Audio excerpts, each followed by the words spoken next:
Pour connaître nos droits et les faire valoir, informons-nous sur conseilnational.fr.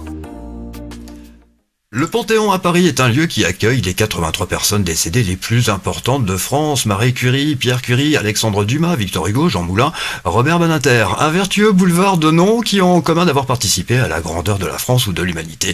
Il y a un intrus effectivement dans la liste et chacun aura le choix de mettre un nom dessus. Le seul indice que je puisse vous donner est que cet intrus sera au Panthéon à partir du 8 octobre 2025. Bonsoir et bienvenue dans La France Libre, une émission du Conseil National de Transition Français, canal historique, avec ce soir Jean-Pierre et Philippe. Bonsoir les amis et bonsoir à vous messieurs dames, bienvenue. Bonsoir. Alors c'est pas le Panthéon, c'est le Parthénon. Hein. Le Parthénon, oui, pour l'émission de ce soir, oui. Oui, voilà. Donc pour l'émission de ce soir, c'est le Parthénon, on est d'accord. Hein. Tout à fait, mais là je parlais du Panthéon à Paris, où sont 83 personnes les plus importantes qui ont donné donc l'histoire de France, de la gloire à la France, ou carrément à l'humanité. Marie Curie, Alexandre Dumas, Robert Badinter. Voilà, sans lien avec le D'accord. Ouais, très bien. Bien, pardon pour t'avoir coupé, injustement. Il n'y a aucun souci, nous sommes dans les conditions du direct. Oui. Après, alors on peut le dire aux gens qui nous regardent, nos spectateurs, qu'on a quelques soucis techniques dont on ne connaît pas encore l'origine, mais on investigue. Ce qui fait que nous avons été en retard, et voire même non présent lundi soir, donc pour toutes les personnes qui nous suivent. Et que nous sommes ce soir, mercredi, alors on est le combien? Le 9. Mercredi 9 avril, donc, en direct, dans les conditions du direct en tout cas, pour vous parler. Donc voilà. Oui. Est-ce que tu as peut-être déjà des choses à nous montrer? Oui, absolument. Puisque nous allons parler ce soir de démocratie sans corruption, moi je vais vous montrer que la République s'est complètement corrompue et nous allons rendre des informations de Madame von der Leyen.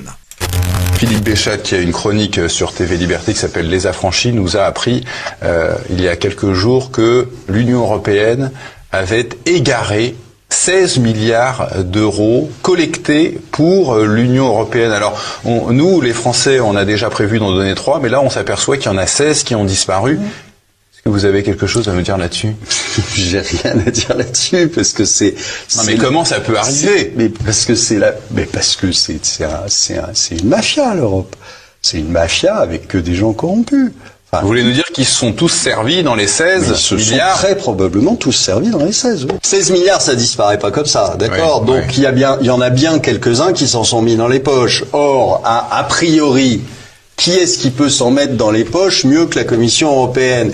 Et mieux qu'une femme qui, je vous rappelle, a été virée du ministère de la Défense allemand pour ça, pas pour autre chose, pour ça, parce qu'elle était corrompue.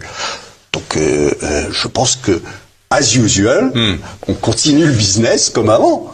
Comme avec le contrat Pfizer à 35 milliards d'euros dont elle refuse de... Exactement.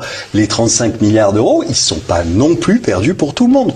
Ne croyez pas ça. Parce que si ça avait été vraiment pour le bien de la population européenne, on aurait fait la lumière avec sagesse, avec tranquillité sur ce dossier. Oui, mais bon, je pense qu'il y a beaucoup trop de gens qui auraient été touchés au passage. As usual, business must go on. Oui, alors là, on est vraiment dans le sommet, là, parce que non seulement tout le monde le sait, tout le monde le comprend, mais on continue comme avant, quoi. Ça ne choque personne. Ce monsieur devrait nous dire quelle est la solution pour éviter tout ça. Ne le dit pas. C'est embêtant. Alors que nous, on va essayer de démontrer qu'avec une démocratie, on pourrait s'en sortir un petit peu mieux qu'avec les méthodes de la République et des méthodes mafieuses mélangées avec elles. Donc voilà, et ça c'est un point. Deuxième point, c'est que sur des remarques de fuite de capitaux, ma foi, c'est pas nouveau non plus. Hein. Souvenons-nous de ce qui s'est passé la veille du 11 septembre 2001, c'est-à-dire la veille de l'écroulement des tours, où un politicien américain a dit on a perdu. Alors je crois à l'époque c'était 2000 milliards dont on n'a pas la trace. C'est pas 16 milliards, c'est 2000 milliards. Et puis je voudrais aussi préciser que pas plus tard qu'hier, ou avant-hier, je sais plus exactement, il y a eu le plus fort écroulement boursier de l'histoire de la bourse. C'est-à-dire qu'on a perdu 65 milliards d'un coup, en 2 jours. C'est extraordinaire. Par contre, ça, c'est la manipulation de la bourse, c'est normal. C'est normal. C'est dans une logique boursière, en quelque sorte, qui n'est pas forcément la logique mafieuse directement, en tout cas. Et voilà. Et donc, pour le reste, on peut se dire où est passé cet argent, bien entendu, sans doute un tout petit peu, comme le dit Monsieur Delamarche. Et puis que faire? Eh ben, agir dans l'ombre, parce que ça devient dangereux d'agir de face, vu qu'on promeut les personnes qui ont été contrevenantes à toutes les règles de la loyauté vis-à-vis de l'administration qui l'emploie. Je pense à Madame von der Leyen, hein, visiblement, qui a un lourd passé. Et voilà. Et aujourd'hui, on se dit, mais mon sang de bonsoir, à quoi sert la comptabilité? C'est un truc qui existe, la comptabilité. Et avec la comptabilité, on trouve la trace de tout. Alors, sauf s'il y a une comptabilité cachée. Mais à ce moment-là, si on trouve une comptabilité cachée, il est temps de s'arrêter, se faire une petite pause et de se demander si on est toujours en République, si on est toujours en démocratie, si on est toujours en tout ce qu'on veut, ou bien si on est dans la République de la mafia. Voilà. Donc, et là, on a donc la responsabilité des comptables qui est en cause, et on a la responsabilité également des magistrats qui est fortement en cause. Voilà. Messieurs les magistrats, voilà. Donc voilà, merci pour cette idée vidéo qui était passionnante et édifiante, comme beaucoup d'autres, et qui nous ramène vers des événements déjà vécus. Et je pense qu'on n'a pas fini d'en voir des comme ça. Le phénomène va s'accélérer très probablement. Voilà. C'est comme ça, la République. Tout le monde n'a pas une démocratie sans corruption, avec comme exemple, bien évidemment, le Parthénon dont a parlé tout à l'heure Philippe. Ah voilà. Alors, est-ce que Jean-Pierre, tu veux peut-être intervenir déjà sur ce qui vient de se dire? Alors, j'ai pas vraiment d'idée. Je me sens. Vous allez trouver ça curieux, mais je me sens presque émerveillé de la monstruosité de ce qui se passe au sujet de l'argent, mais pas que au sujet de l'argent. Ça touche à un sentiment qui m'étonne de moi-même, parce que d'habitude, je pourrais me sentir écœuré. Mais non, là, je trouve ça assez merveilleux. Comment les gens arrivent à détourner des milliards, hein, il y a quand même un certain nombre de zéros. Voilà. Bah, sur ce coup-là, c'est 16 milliards. Alors, à part cet émerveillement, oui, et alors surtout, 16 milliards. Alors, 1 milliard, il y a quand même 9 zéros. Hein. Ouais, quand on multiplie par 16, ouais. Voilà. Donc, merci. Et surtout, qu'est-ce qui les rend 6 sur 2 qu'ils sont persuadés qu'en ayant détourné tout cet argent, rien ne se passera de grave pour eux, quoi. Parce qu'il faut être convaincu de ça pour faire ce genre de choses. Hein. Donc ils sont convaincus que rien ne se passera pour eux. Il va bien falloir qu'à un moment donné, les peuples en général, le peuple de France en particulier, posent des questions, quoi. Hein. Et quand je dis On appelle ça le sentiment d'impunité, je crois. Hein. C'est un doux euphémisme. Bah oui, bien sûr, sentiment d'impunité, bien sûr. Voilà. Alors, tu as envoyé le titre, hein, je crois. Hein, absolument, la démocratie sans corruption, avec comme exemple, eh bien, le Parthénon, tout à fait, c'est envoyé. Le Parthénon. Alors déjà comprendre que la démocratie, la corruption, effectivement, on vient d'en parler. Comment peut-on faire pour la contourner, pour l'éviter? Ma foi, on a déjà répondu que dans la démocratie, on évite la corruption pour plusieurs raisons. Enfin, en tout cas, une principale, c'est que le pouvoir des personnes est restreint dans la durée. Il est restreint dans le pouvoir lui-même, qui est très défini. Et puis surtout, les contrôles ont lieu régulièrement. Les contrôles de quoi? Des personnes, bien sûr, hein, savoir si elles sont toujours dans la même logique que celle qui a prévalu à leur choix.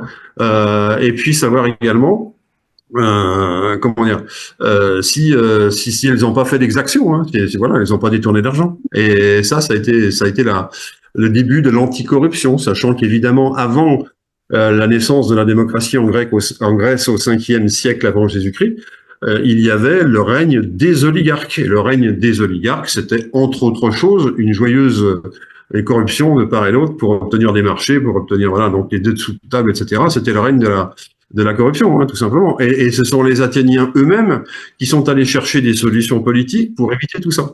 Donc, gloire à eux, hein, ils ont inventé tout ça.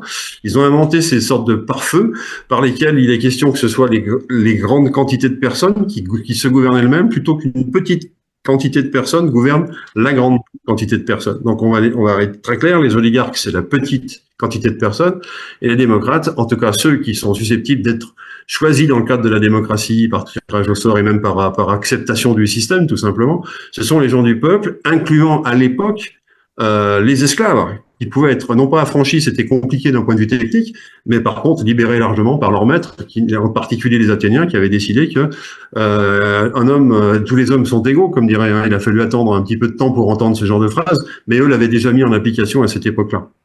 Donc voilà, donc ça c'est la partie pour la corruption, et la partie pour la démocratie sans corruption, et la valeur la plus importante, c'est évidemment le fait du tirage au sort.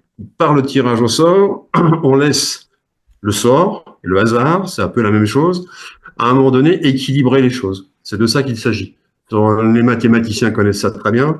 La loi des grands nombres fait qu'au bout d'un certain temps, il y a une forme de lissage. Comme on est tous des mêmes êtres humains avec des variables plus ou moins grandes d'un cerveau à l'autre, d'une taille comprise entre 1,70 m et 1,90 m ou 2 mètres, et qu'on a tous à peu près les mêmes profils, eh bien, à un moment donné, le hasard fait bien les choses. Donc, et il dit notamment, ce hasard, qu'il n'y a pas du côté des oligarques des gens beaucoup plus développés d'un point de vue du cerveau ou du physique, ou de l'intelligence, ou je ne sais quoi d'autre. Il y a que tout le monde est pareil, chacun est être humain. Et ça, c'est la grande découverte, ou en tout cas la chose qui a été mise en avant à cette époque, et qui a été reprise par la suite à l'occasion de la Révolution française, par exemple, mais qui a été initiée dans cette démocratie. Alors, dans cette démocratie, on a parlé du tirage au sort. C'est un mot qu'on a déjà employé lors de l'expression et de la commission précédente. Tirage au sort, c'est quoi les tirages au sort? Alors, comment on pratiquait les tirages au sort? Alors, il faut parler des mairies. Les mairies, c'était pas des bâtiments avec Monsieur le maire au milieu. C'était pas comme ça. Les mairies, c'était des endroits où se réunissait le peuple, tout simplement. Alors, ça pouvait prendre la forme, effectivement, d'un bâtiment. Ça pouvait être en haut de l'île, parce qu'il y avait beaucoup d'îles qui étaient concernées par ce genre de gouvernance. Et ça pouvait être au sommet de l'île, en bas de l'île. Enfin, c'était situé où on voulait. Et puis, surtout, il fallait des chaises ou de quoi s'asseoir pour que les gens se réunissent. Voilà. Donc ça, c'était la mairie, l'endroit où on se réunit. Cette mairie, elle constitue le premier noyau démocratique de la démocratie, justement. C'est le premier noyau. C'est l'électron, c'est tout ce que vous voulez, c'est le premier noyau, l'atome plutôt que l'électron. Donc voilà, nous en étions là.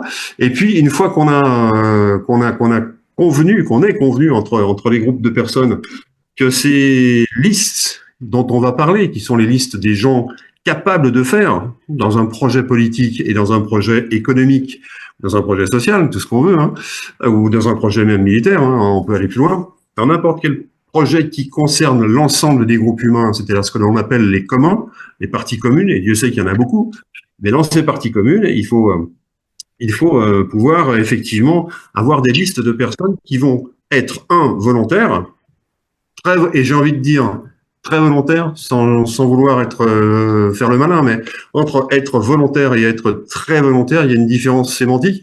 Je veux dire par là que dans un cas, on consent à quelque chose, je suis volontaire, je consens, c'est bien. Mais dans l'autre, on dit je suis volontaire, j'ai envie d'y aller et je veux faire avancer les choses. Ça, c'est le volontariat au sens de l'action, l'animation. Voilà.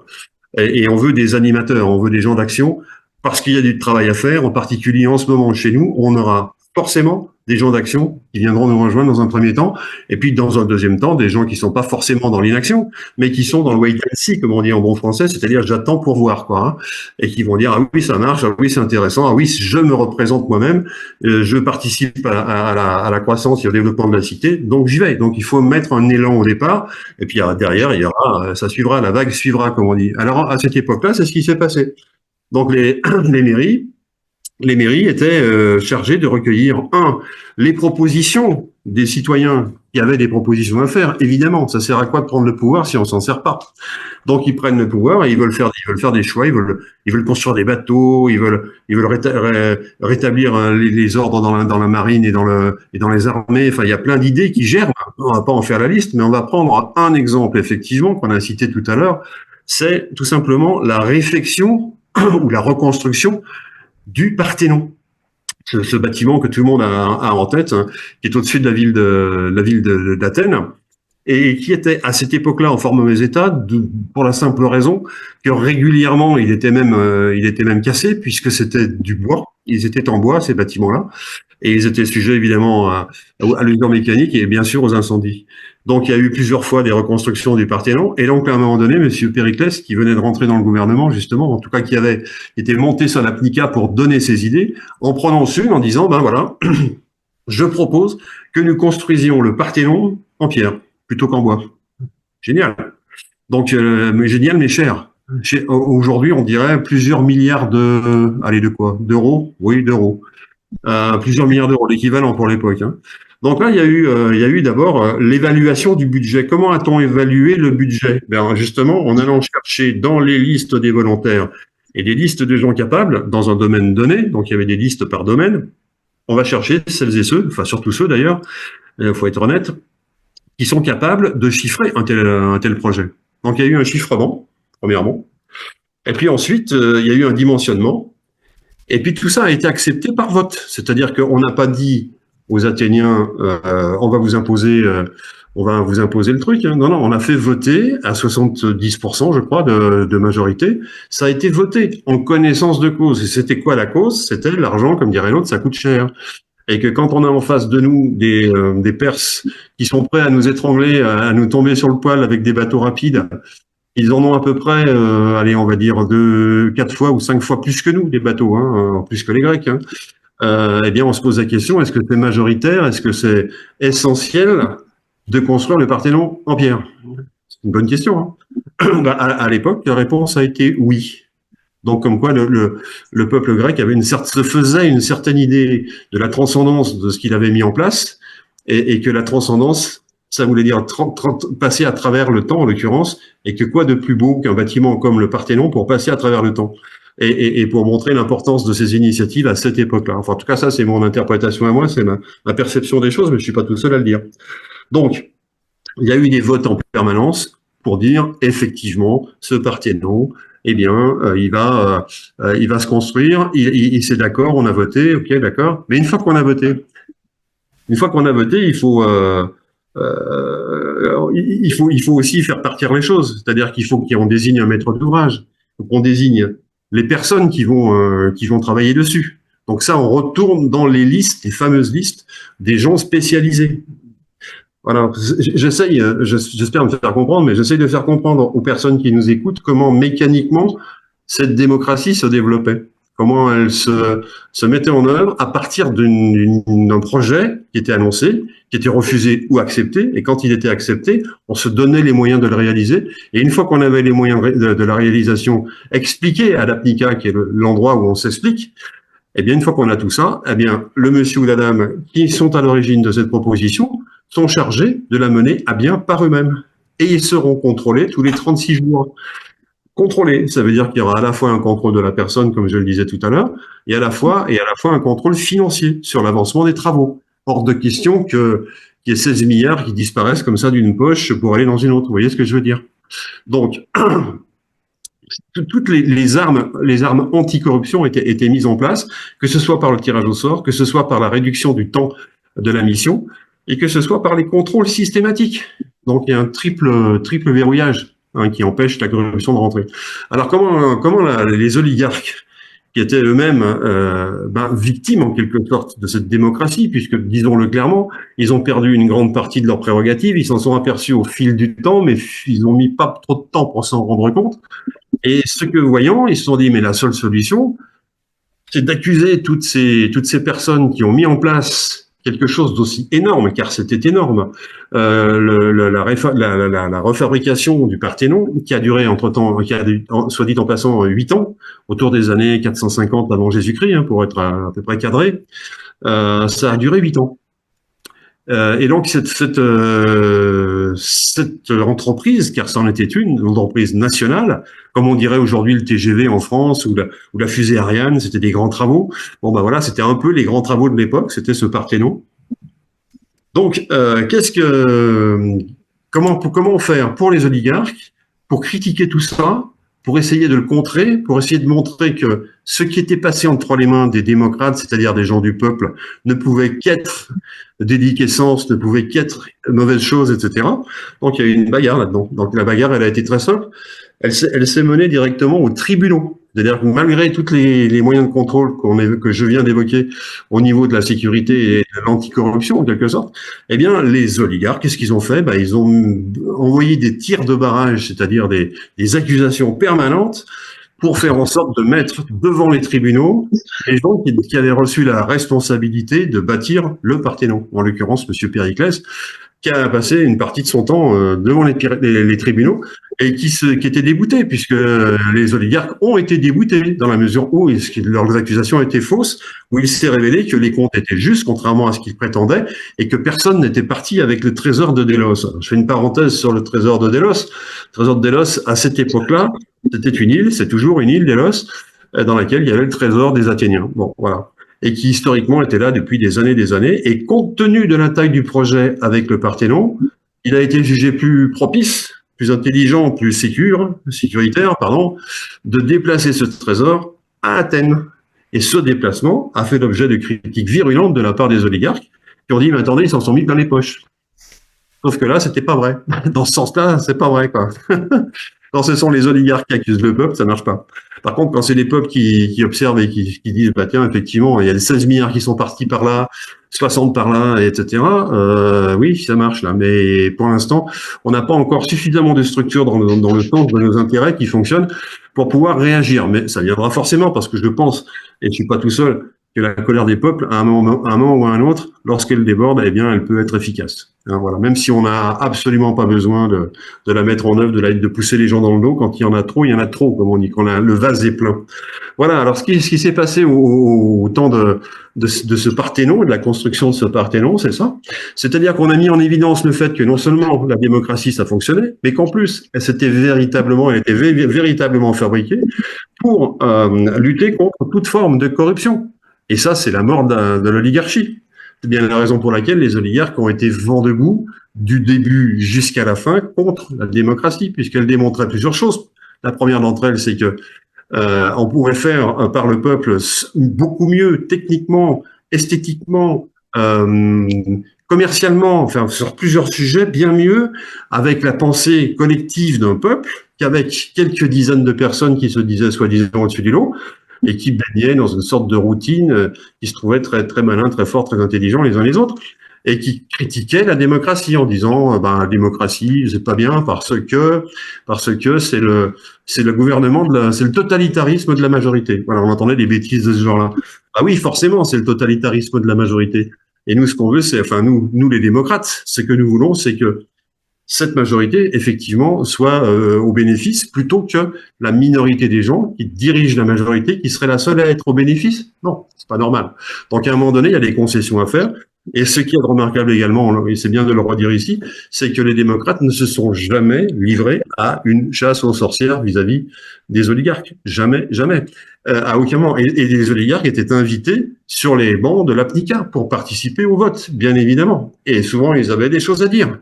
Donc, il y a eu des luttes oratoires au sablier, ce que j'appelle au sablier, c'est-à-dire des espaces de temps dédiés à la manière de faire passer des messages. En l'occurrence, c'était de l'ordre de 3 minutes, un petit peu comme les œufs à la coque, hein, vous savez. Vous avez 3 minutes pour exposer vos points de vue, etc. Et après, de 3 minutes en 3 minutes, par écrémage, j'ai envie de dire, les propositions étaient retenues ou pas. Et ensuite, on passait aux solutions pour savoir comment on peut les mettre en œuvre. Voilà. Donc tout ça, ça a été de l'articulation du démarrage de la démocratie. Ça s'est pas fait dans la simplicité, ça s'est fait dans la douleur et je dirais la friction avec les oligarques. Et puis voilà, et il y a des gens qui ont écrit des bouquins là-dessus en disant la démocratie c'est pas terrible parce que bon, ça sent pas bon comme dirait l'autre, mais sans jamais mettre en avant que pendant cette période de la démocratie qui a duré 140 années, ce sont exactement les 140 années qui ont correspondu à la flamboyance de cette hégémonie grecque et de cet art de vivre grec qu'on appelle la démocratie. Donc voilà. Donc à quoi sert le tirage au sort? C'était un petit peu ça la suite de l'émission précédente qui disait à peu près la même chose. Enfin, qui n'était pas la même chose, mais qui disait une première chose. Là, on a essayé de comparer, de prolonger un petit peu le sens du mot tirage au sort, vers quoi ça nous envoie, et qu'est-ce que ça recouvre, et qu'est-ce que ça donne de liberté aux gens qui sont des citoyens, voilà, et qui sont donc autonomes et qui sont souverains. Hein. Je rappelle la souveraineté. Il y a plusieurs définitions, mais celle que nous retenons, c'est celle qu'on a dit déjà la dernière fois, à savoir le fait de s'intéresser au bien public, premièrement. Si on s'intéresse pas au bien public, on n'est pas un citoyen. D'après les Grecs anciens, on s'appelle un idiotès. C'est le mot grec juste. Je vous laisse penser ce que ça peut vouloir dire. Et deuxièmement, il y a l'isygorie qu'on a cité la dernière fois, et l'isonomie. L'isygorie, c'est la capacité d'avoir le même temps de parole sur l'APNICA pour tout le monde. Ça, c'est la garantie que donne la démocratie, c'est que chacun peut s'exprimer. Et l'isonomie, c'est c'est la même règle pour tout le monde. C'est voilà une seule loi. On dirait en anglais la common law, la loi commune. Bon bah c'est un peu l'idée aussi à l'époque, hein, c'est d'avoir une loi commune à tous, alors que jusqu'à maintenant évidemment les lois n'étaient pas communes à tous. Loin s'en fallait quoi. Voilà. Et pour éviter la corruption, Philippe, je crois qu'il y a également la durée dans le temps qui est très importante, qui évite justement au bout d'un an, on change de personne, comme ça évite à la personne de pouvoir s'installer dans un dogme, etc. et puis de pouvoir être corrompu. Oui, bah, disons que le principe de la roue qui tourne, il est retenu pas seulement dans la démocratie. Il y a d'autres systèmes qui fonctionnent avec ça, mais c'est pas l'essentiel. La roue qui tourne, il faut qu'elle tourne à une certaine vitesse, ni pas assez, ni trop peu. Mais surtout, voilà, c'est les contrôles qui sont importants. Les contrôles qu'on a évoqués tout à l'heure, qu'ils soient financiers ou sur les personnes. Donc voilà. Quand on est démocrate, il est important de respecter le temps de parole de chacun, et je vais justement respecter celui de Jean-Pierre, mon ami, si tu veux parler. Merci. Alors, Philippe l'a déjà abordé, mais c'est un sujet très important. Les ouvrages prévus étaient votés, et après, ils étaient chiffrés par des entreprises différentes qui proposaient une somme, et la somme allouée était votée, et après seulement on tirait au sort les entreprises qui allaient réaliser cet ouvrage pour la somme votée. Oui. Donc c'est une chronologie de tirage au sort et de vote très précis où le peuple accepte non seulement la somme allouée, mais aussi le tirage au sort de l'entreprise qui est prête à le faire pour cette somme-là. Attention. Donc, c'est pas une entreprise qui propose une somme et puis on lui alloue le boulot parce qu'elle fait semblant d'être inférieure à la somme des autres. Hein. Voilà, le tirage au sort intervient jusqu'au dernier moment. Et deuxième chose, comment ça marche? Comment on arrive à non seulement éliminer la corruption, mais à partir de l'intelligence de tout un chacun, trouver des solutions qui fonctionnent. Eh bien, c'est à cause du fonctionnement. Chacun a son temps de parole, les idées s'épurent au fur et à mesure que la parole tourne dans les gens qui ont quelque chose à dire, et l'idée s'épure d'une façon logique, scientifique et mathématique. Ça n'a pas de rapport avec l'intelligence individuelle d'une personne qui va parler. Il s'agit d'une intelligence collective qui s'épure par auto-épuration, par loi centrifuge, si on peut dire, à la force de tourner, ça s'épure. Voilà. Donc ça fonctionne ou ça fonctionne, ce système, quelle que soit l'intelligence individuelle des gens qui participent. Merci d'avoir entendu. Merci Jean-Pierre. Einstein a dit le propre de la folie, c'est de toujours recommencer la même chose sans s'apercevoir que cela ne fonctionne pas. Et pourtant, avec la République, on en était à la 5e et ça ne fonctionne toujours pas. Donc, il serait peut-être temps de passer à la démocratie. Merci Jean-Pierre, merci Philippe, merci à vous également. Excellente soirée. Prochain rendez-vous avec le Conseil national de transition français, Canal historique. Et bien, ce sera juste avant le week-end. Ce sera vendredi. Merci, bonne soirée.